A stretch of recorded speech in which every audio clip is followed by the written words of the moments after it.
জ্বলছে আগুন, পুড়ে যাচ্ছে মানচিত্র, ছুটছে মানুষ দিক বেদিক শূন্য হয়ে।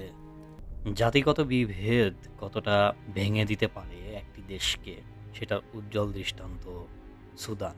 আজকে আমরা কথা বলবো সুদানের জাতিগত সংকট, বর্তমান গণহত্যা এবং এর নেপথ্যে কী কারণ আছে সেগুলো নিয়ে। আজ কথা বলবো বর্তমানের সবচেয়ে বড় আলোচিত মানবিক সংকটগুলোর মধ্যে অন্যতম সুদান সংকট নিয়ে, যে সংকটে বৈশ্বিক নেতারা ধারণা করছেন গণহত্যারও। কেন এই সংকট, কি ঘটছে এবং এর প্রেক্ষাপট আসলে কি, সবকিছু একসাথে দেখা হবে। এই সংকটের নেপথ্যে রয়েছে এসএএফ অর্থাৎ সুদানিজ আর্ম ফোর্স, অন্যদিকে রয়েছে র্যাপিড সাপোর্ট ফোর্সেস আরএসএফ নামে একটি দুর্বল কিন্তু শক্তিশালী অর্ধসামরিক বাহিনী। আজকের এই সংকট প্রথিত হয়েছিল ২০২৩ সালের ১৫ এপ্রিল রাজধানী খার্তুম থেকে, যেখানে শুরু হয়েছিল এই দ্বন্দ্বের সূচনা। ছোট্ট একটি সংঘাত থেকে দ্বন্দ্বটি বড় হয় এবং আজকে মানুষ মারাত্মকভাবে ক্ষতিগ্রস্ত হচ্ছে, নিহত, বাস্তুচ্যুত, খাদ্য সংকট, চিকিৎসা সংকটে পড়ছে এবং মানুষ ঘর বাড়ি ছাড়ছে। তো এর পেছনে কি কারণগুলো রয়েছে সেগুলো আজকে চলুন দেখা যাক। প্রথম কারণ, রাজনৈতিক ও সেনাবাহিনীর দ্বন্দ্ব। এই সংকটের প্রধান কারণ হলো এসএএফ এবং আরএসএফ এর মধ্যে ক্ষমতা নিয়ে দ্বন্দ্ব। আরএসএফ একটি অর্ধসামরিক বাহিনী, যেটি দাবি তাদেরকে সামরিক বাহিনীতে অন্তর্ভুক্ত করা, এবং সেনা ও রাজনৈতিক নিয়ন্ত্রণ নিয়ে মতবিরোধ। তবে ২০১৯ সালে ওমর আল বশির রেজিমের পতনের পর উত্তেজনা আরও বৃদ্ধি পায় এই দুটি বাহিনীর ভেতর। সংকটের ইতিহাস বিবেচনা করলে দেখা যায় দারফুর অঞ্চল সেটি দীর্ঘদিন ধরেই সংঘর্ষ, জাতিগত বিভেদ এবং বিচ্ছিন্নতাবাদী আন্দোলনের কেন্দ্রবিন্দু ছিল। সরকারের নিয়ন্ত্রণটি খুবই দুর্বল ছিল। আগে যেটি বলেছি যে সেনাবাহিনী এবং একটির সেনাবাহিনীর ভেতরে রাজনৈতিক দ্বন্দ্ব, দুটি পোর্শনের ভেতর, এবং রাজনৈতিক দলের সাথে সেনাবাহিনীর দ্বন্দ্ব। এছাড়াও কিছু কারণ রয়েছে, সেটি হচ্ছে দেশটির ক্রমাগত সংঘাত এবং সংকটের ফলে দেশটির অর্থনীতি একেবারে ভঙ্গুর হয়ে গেছে এবং অর্থনীতি, উৎপাদন ব্যবস্থা সবকিছু ভেঙে পড়ার দরুন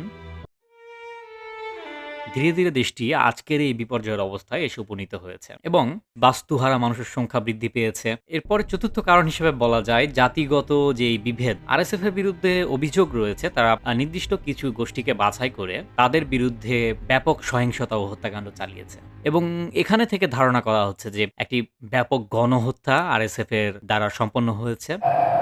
বর্তমান প্রেক্ষাপট যেটি ২০২৫-এর প্রথমার্ধে United Nations human rights office জানিয়েছিল সাধারণ নাগরিক হত্যার সংখ্যা অনেক বাড়ছে, বিশেষ করে জাতিগত সহিংসতায়। দেশের অধিকাংশ মানুষ এমন মানবিক সহায়তার আশায় রয়েছে, খাদ্য, পানি, চিকিৎসা সবকিছু মিলিয়েই তারা একটি ব্যাপক সংকটের ভেতরে আছে, কারণ সেখানে সরকারের যে দায়িত্বটি রয়েছে মানুষের মৌলিক অধিকার নিশ্চিত করার, সেটি করতে সরকার একেবারে ব্যর্থ হয়ে যাচ্ছে। মিলিশিয়াদের বিপক্ষে লড়তে লড়তে সরকার একটা ভঙ্গুর অবস্থার ভেতরে পতিত হয়েছে, যেখানে থেকে আসলে সরকার চাইলেও সহজেই উঠে আসা সরকারের পক্ষে সম্ভব নয়। সাম্প্রতিক যে সংঘাত, এতে করে অনেক মানুষ বাস্তুচ্যুত হচ্ছে এবং ভয়াবহভাবে সেই সংখ্যাটি বৃদ্ধি পাচ্ছে। বলা যাচ্ছে যে মিলিয়নেরও বেশি মানুষ অভ্যন্তরীণভাবে বাস্তুচ্যুত হয়ে আছে, কেউ শরণার্থী হিসেবে পার্শ্ববর্তী দেশে অবস্থান নিয়েছে। আন্তর্জাতিকভাবে বর্তমানে সংকটটিকে বিশ্বের সবচেয়ে বড় মানবিক সংকট হিসেবে বিবেচনা করা হচ্ছে। কিন্তু চিন্তার বিষয় এটাই যে শান্তি আলোচনায় খুব একটা অগ্রগতি হচ্ছে না এবং রাজনৈতিক ও সামরিক বাধা ব্যাপক হারে ক্ষতিগ্রস্ত করছে শান্তি আলোচনার পথকে,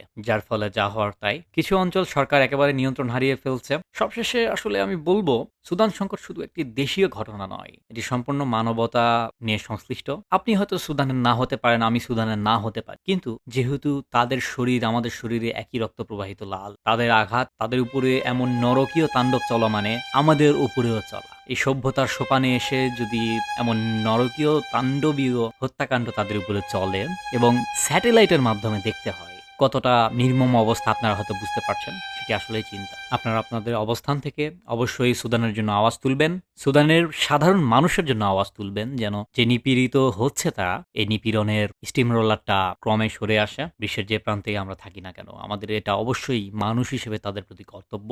আর আমাদের সঙ্গেই থাকুন আরো নতুন নতুন এই জাতীয় ভিডিও পেতে। সকলকে ধন্যবাদ।